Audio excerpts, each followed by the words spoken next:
Genna Bell here today Hello. on the SheScale Collective, which is super fun. Yeah. Exciting. I'm excited. Yeah. No pressure. No pressure, no.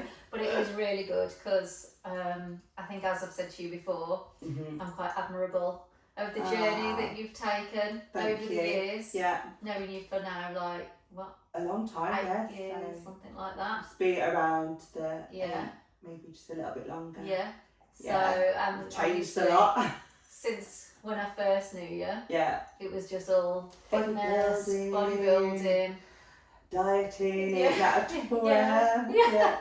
That's it. Yeah. So, today, why I really wanted to kind of get you here on the show is because what I'm trying to do with SheScale is to talk about helping. It's kind of in 3 areas really. Yeah. Being able to help first timers starting out in business scale and get started. Yeah.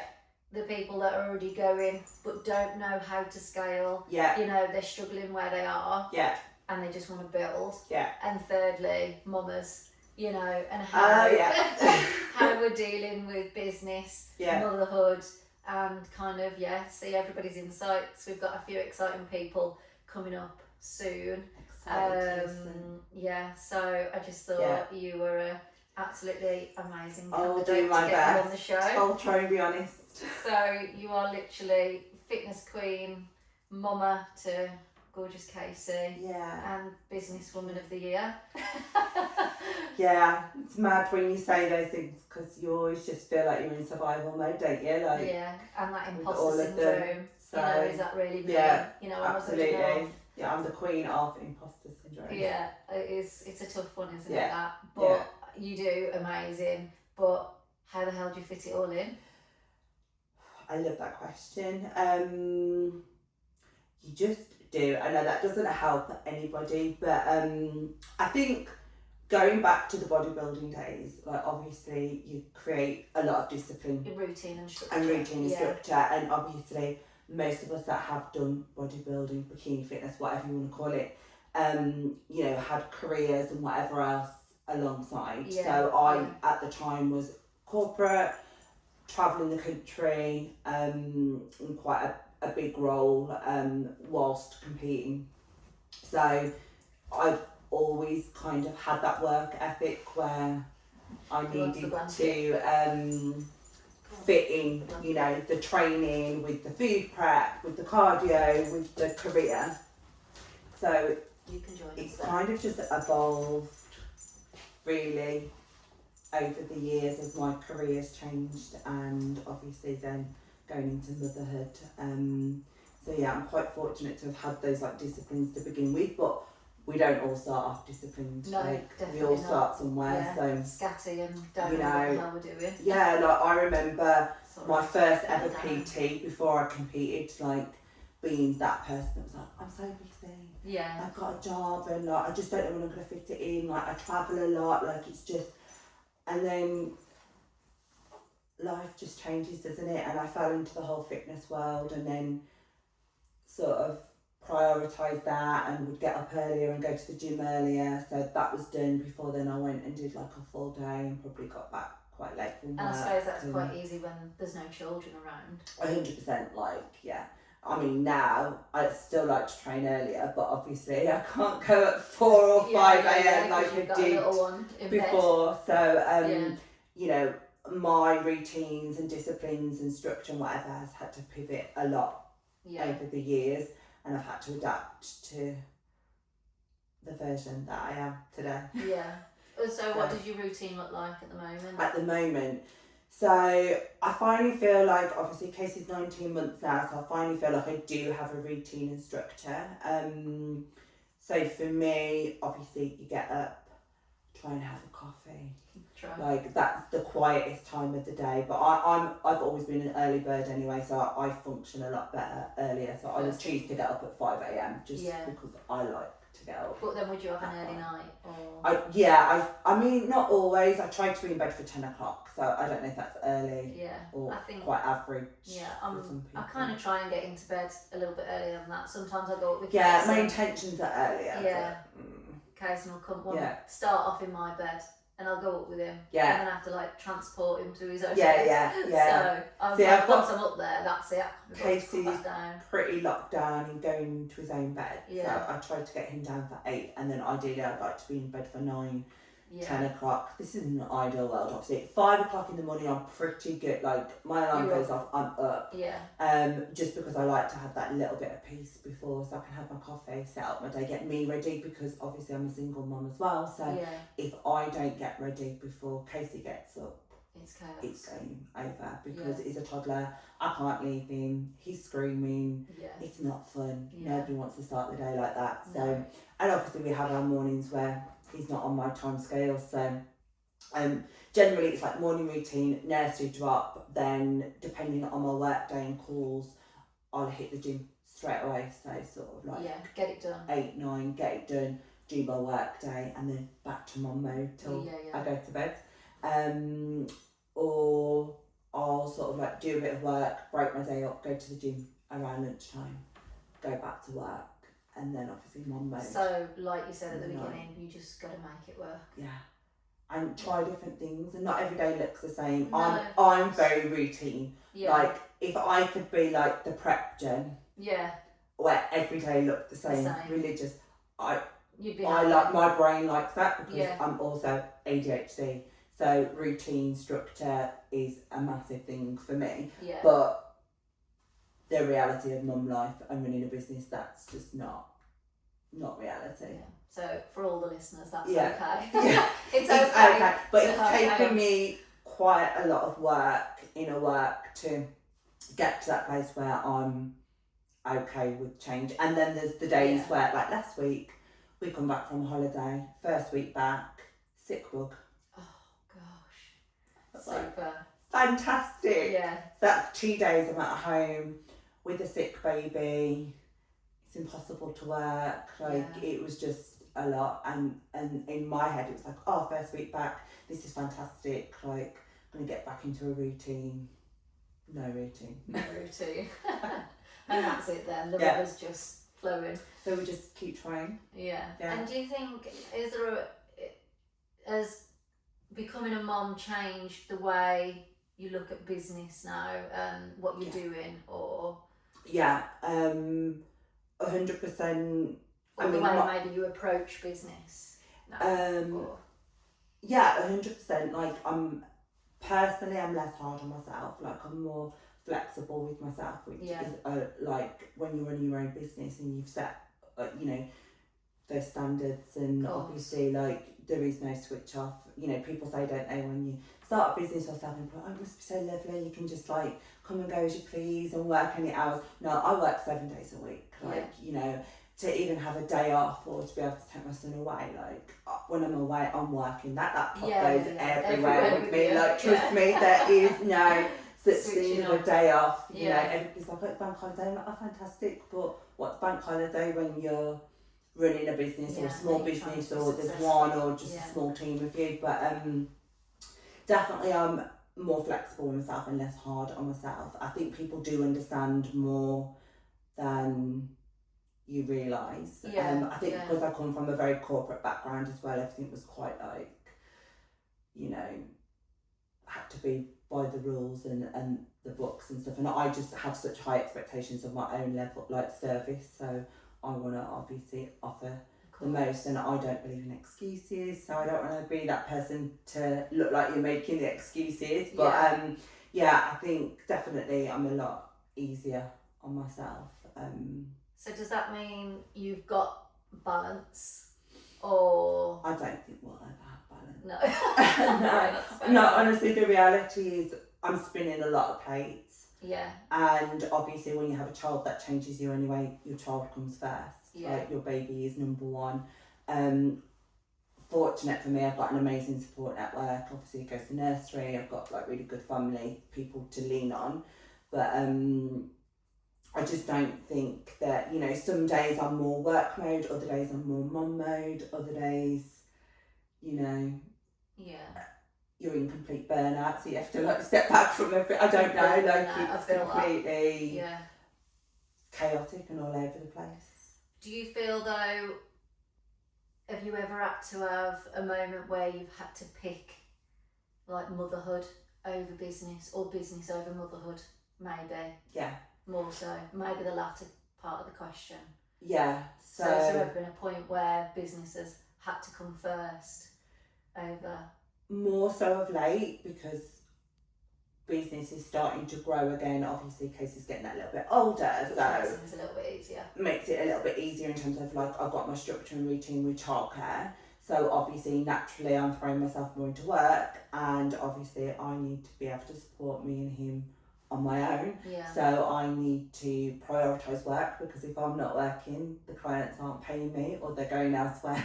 So it's well, you know, there is often times where I'm in a panic and I'm like, for example, recently, he wasn't actually sick on this occasion, I am going to put that out there, but he had been sick, but I think it was milk sick, not like he was unwell. And they said I literally got down the road 5 minutes. Casey's been sick, and I'm like, go back. No, he's not. I just knew that he wasn't sick. Yeah. He was absolutely fine, but I had to take him back because he'd been sick. And obviously they have their policies, and that's fine, not a problem. But then I'm in panic mode because I've got the busiest day, because obviously when he's at nursery, my day's jam-packed full of all things that you need to do. Yeah. So, you know, I'm having to like lean on my parents and prioritise like Casey going elsewhere, and like that makes you feel so guilty as a mum. I was just like, gonna say the mom guilt, then like, what if he's sick and I'm palming my son off, you know, and obviously he's going to his grandparents, and I knew deep down he was absolutely fine. I think we all suffer with that, no matter what. You know, it just wasn't a day that I could just cancel. Yeah. So I've had to do the same things, you know, with Casey in nursery, in preschool. Yeah. If something happens and they have to go home, you know, I've still got to work. Yeah. I've got clients that I can't just go, sorry, I'm not coming in. Yeah. I've got a diary, back to back, booked. Yeah. You know, so it's really hard to then go bye to 10 clients for that day. So I'm on the phone to my mother-in-law. And some just aren't understanding. I need your help. Like, you know, the reality is some will be super understanding, and some might just be like, I really need that appointment, so I'm going to have to go elsewhere. It's such a massive risk, and then... Of course it is. And then that's to the know client what lost. to do for the best. Yeah. No, I get that. Have you, with having so much on in regards to your business, have you ever outsourced anything to help you in that sense? Yes, and I'm not very good at outsourcing. I'm not gonna lie. I like to do things yourself my way. This is an ADHD thing as well. Like, I think the time it takes me to train somebody and hand a particular job over, I feel like I could just do it myself. This is a weakness, and this is something I'm working on because I am scaling this year, and I've had a few people that have dipped in now working for me, and they've been great support. I'm not like digging anybody out or saying no one's to my standards, because they're all amazing in their own. I always say no one will look after your business. Will treat your business the way you will treat it. I just really, really find that very, very difficult. And I just feel like that's something that I need to work on this year, because ultimately I can't do everything, and I do want to scale, and in order to take on more clients I am going to need to outsource certain things. So I'm working with one person at the moment, but that's a goal. Would you use like UK, or would you outsource? So there's like Fiverr, you know. No, I think I do like more. I still like that personal element. Like, I like to know who I'm working with, obviously what their portfolio looks like, somebody that I just generally gel with. I am somebody that would just like give you a brief and like you to just get on with it. I wouldn't be on your case constantly. Like, I obviously have my expectations, but I need a real level of trust. People are to get the job done at the same time. I don't want to have to micromanage. That's the problem. I've worked in corporate jobs where I've had to micromanage, and I really don't want to have to do that. So it's I feel like if you got to micromanage somebody, well, what's the point in you actually outsourcing that piece of work? So, and I know quite a few people in business in different industries, and I think it's always a massive risk and a massive stress for a lot of small businesses. So I think it's you've got to be really careful with your choices in that sense, haven't you? So what does scaling look like for you in the next 12 months? So I've had quite big pivot in the last sort of like 12 months anyway, since obviously having Casey. So originally my self-employment started with the online coaching, which was successful in its own right, something I'm very passionate about. I'm still very much in the health and wellness space, but obviously my coaching evolved as well, because I went from bodybuilder to fertility, hormonal, trying to get pregnant, to being pregnant, to then postpartum. So naturally my coaching was changing, but alongside the coaching I got into social media management and marketing, which has always been a passion, something I was good at. And was that something that you'd done previously to... So my background was actually HR, human resources, and then I got into sort of like the coaching, and then I started to do some marketing courses, and then in COVID I was doing more of the marketing, like sort of behind the scenes through different agencies. It was mainly sort of like agency work, so it kind of got me sort of thinking, oh, I quite like this is something I'm good at, I'm very creative. But I think pivots need to happen. You can't just stay in like one part of business. And I mean, some people do, and it kind of blows up for them, doesn't it? But sometimes I think being able to pivot into a different area 100% is really important. It's not something I just sat there one day and was like, oh, I'd quite like to do that. It kind of just evolved because I was doing it alongside the coaching. Obviously, I started to get an interest, I started to study, I started to, and then I just realised that for me personally, that's where the money was, that's where the enjoyment was. I liked, and still a lot of my clients are within, not so much just coaching, but within the health and wellness and beauty space. Like aesthetics and stuff. So I don't necessarily niche. I've worked with everything from property to accountancy. But I think that's good to have that. A vast portfolio, but I am starting now, as I'm getting bigger, to niche a little bit more. Not like I would never want to fully niche, but to take on clients where I genuinely have that passion. For what they do, because I believe that obviously I'll be able to give the better service. Absolutely. The industries that obviously that you understand a little bit more. That's a little bit closer to your heart, I suppose. So scaling this year hopefully will be obviously just getting back into that.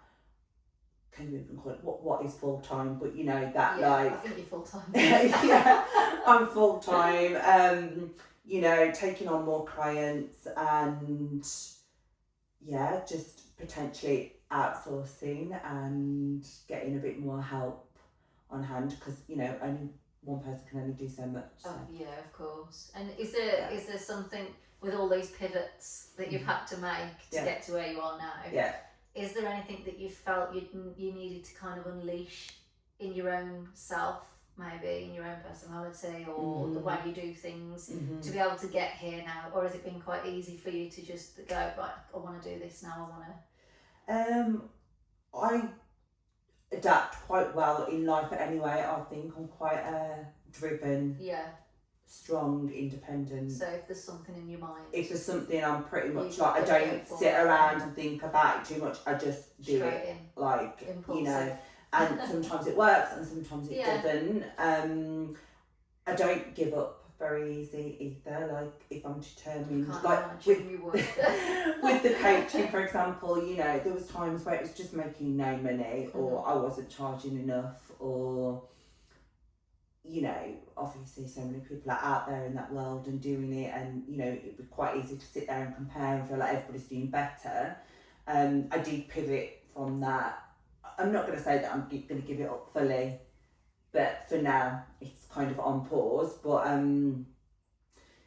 think sometimes you just have to look at the bigger picture and definitely decide, realistically, can you give to that and that when that's making the money? So let's go there. Of course. So, and was there a point? So obviously you've got quite a big following on social media. Was there a point that obviously it was started whenever, how many years ago at a certain level? Was there a piece of like work that you did or a post that you did that just made it go? Or my has social this been media a gradual? is actually a funny one, because it obviously started off a personal page, then I got into fitness, then the following grew from the bodybuilding, but that was still a very personal journey, so it was just literally posting back then when you didn't really have to put any thought into it, like, oh, this is me on the Stairmaster, this is what I'm eating today, like, it wasn't. But that's what very, people want to see. But people, they're into you then, aren't they? It's your story. People could see the journey and they could see the change and the transformations. It was like, wow. And that's what built the following. Not in fairness, but really working in social media and marketing, it's not about the followers. Like, you could have 2,000 followers and be super successful. It's the quality of what you're putting out there. And at the minute, mine, because I've been so busy doing everyone else, like, mine has lost direction a little bit, and that is a focus this year on to scale my business. I'm going to put more of an emphasis back into my social media, so there's more of a purpose there, and my audience understand this is who I am now and where I'm going. But I think my social media has just evolved with over me. Time. It's more of a personal brand than like a business page. So if somebody's kind of building a business page, is there a non-negotiable? Or are we not allowed to study too much, I suppose? I think I always... Speaking to different people, they're going to tell you different things. Personally, I would be seen, like, let people know who you are, the face behind the brand. It doesn't have to be super personal. You don't have to put the kids on there. Like, so they can see definitely, because you're in a world where social media is huge. Often people sit there and scroll on social media rather than watching TV these days. Like, what makes you stand out from the next person? Because in each niche, there's 100,000 people. And you're going to sit there and you're going to compare. Because we do. Because obviously we want to see what people are doing. You were doing business in every walk of life. I think we just compare. We are so easy to fall into that trap. So it's just finding your position, getting yourself out there with what you feel comfortable with. Mine's a very open book, it always has been. But what I will say is, when you change and evolve, your audience might as well. So, some might drop off because they're not on that journey anymore. And that's fine. I've lost followers. This is what I'm saying, like, really, for how long I've been going on Instagram, I've had more followers, they've dropped. I've had more again, they've dropped. So it's just consistency and just believing in yourself and just keep putting the content out there. And trying new things. So it's not easy. And I suppose you kind of, every time I want to lead into something, you kind of get, you say something and I'm like, okay, that's what I want to talk about now. So when you're talking about believing in yourself, and something we was talking about before the podcast started, do you think, like, the manifestation, you knew what I was going to say? I'm going to get moving. No. I just think, do you know what? I'm going to say it because I see so much about it on Instagram and social media, and I'm like, God, I need to be praying to God, I need to be doing this, I need to be writing all these affirmations down. Like, talk to me about that. What do you think? Me personally, I've had a very challenging couple of years of my life, that's no secret. And I am going to get a little bit woo-woo now. This is like, perhaps, I've always been like an open book to things, as in, like, I believe in the universe and the universe has your back, and what you put out, you get rewarded. But then when you're in very challenging times, it becomes this like, well, why is the universe giving me that? Who's giving back here? Like, why am I in this place? Everything that happens for a reason, 100%. The person I am today is not the person I was 12 months ago. I personally feel like I've had a bit of a spiritual awakening. I'm still trying to discover what that is. Is that God? Is that the universe? I do believe in manifestation, but I believe also you have to go through the things that you go through in life, and you have to sit in some very uncomfortable places, whether it's business, financial, relationships, friendships. but there will be good on the other side if you believe. Yeah. And I am very much in a position at the minute where I am trusting, and I'm not a patient person. Like I am like, I'm working all these hours, why is this not happening like right now? Do you know what I mean? Like I'm an overthinker, I'm an like I worry about everything, like my brain does not stop. But it's probably the calmest I've ever been in my whole entire life which is insane to think of all the different things that I'm juggling. But I do think, you know, I've just had that thing. Something's happening, like there's a lot of energies happening right now. And every time like we spoke a bit about star signs and like human design, and like for those that know anything about the fire horse year and stuff, like there's big like what energy. we were talking about before, I do feel like there's a massive shift. 100%. For us. Capricorns and Cancers. Cancer, 100%. It's definitely coming. So I am putting a lot of trust out there to whoever it is that's watching over. And I think as long as you get up every day and show up with the best intentions, and none of us are perfect. And I think it's not probably so much about writing down your affirmations every day. It's about I say them in my head every day for yourself, for your child, and no matter how your day is going, get through it, do what you need to do to get to the next day and start again, and just keep living that every day. One thing that has changed for me probably as well in the last sort of like couple of years is I'm more of an open book. Like I'm quite a reserved person. Like I do hold, especially stress, worries, concerns, I internalise that. Whereas I'm finding my people. I'm surrounding myself with people in similar background situations, like direction in life. And like even us just having that catch up, I mean we've known each other for years, but just having that like quick coffee before and it's like, oh my God, I know. And this and you feeling this, and it's like just being around those people. And I do feel that the people that you surround yourself in, you know, if you surround yourself in these negative Nancy's that have got no get up and go in life, you're going to be drawn down into the wrong sort of path. So as much as everything is like guided for you, I think it is all there. You've got to put yourself into that situation. You know, surround yourself by good people, successful people, and you know, people that want a little bit more for themselves.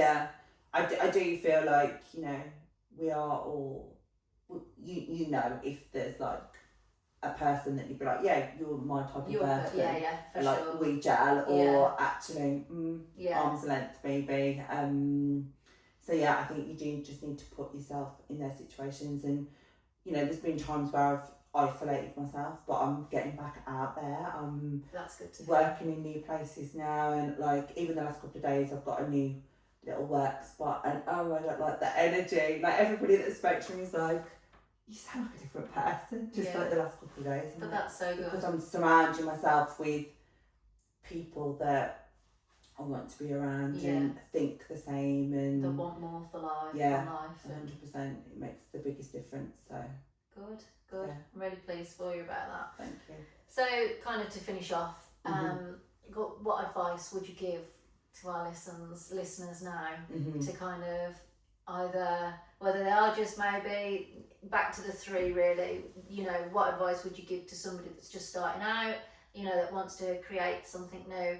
What advice would you give to somebody that's kind of in the middle of it, probably struggling to see the scale? And lastly, what advice are you giving to all our lovely mothers out there that are trying to balance?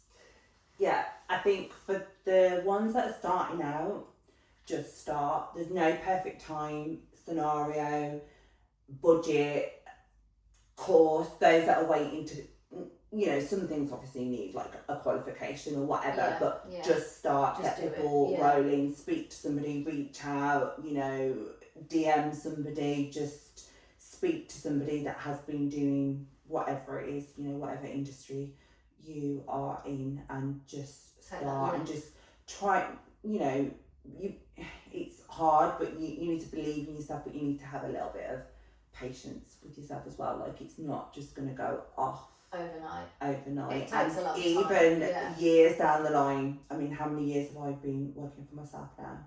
Quite a long time, and I still feel like I'm at the beginning.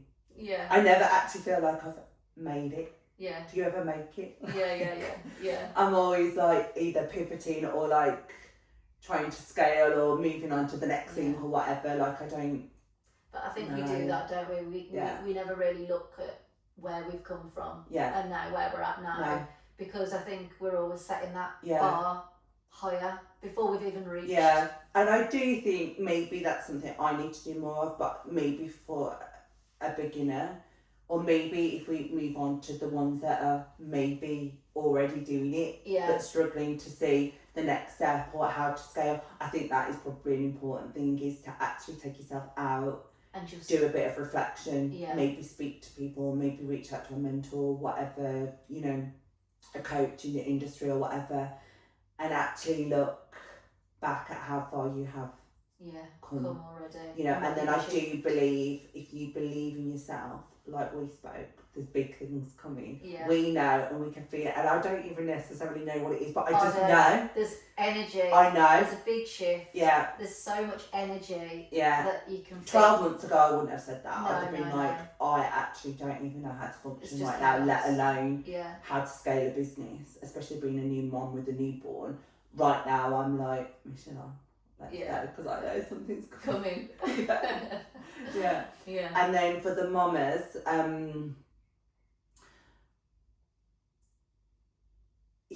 again, it's just, it's difficult because when you're navigating motherhood, and like for me, it was first time motherhood and not an easy start to motherhood either. So there was a lot, you know, going on. And like I said, this time last year, I would never have dreamt that I'd be running a business, and, you know, being a mum as well. But you do make it work, and, you know, use your village, use your support network. I'm a single mum, so I don't, I am blessed. I have a village, but the mum guilt, help look after baby. 100%. Like I do, and that is something that before I'd never ask anyone for help, whereas now I have no choice. Like I have to. Like if I'm not working or following my dreams, then my son, like what life are we gonna have? You just lose yourself.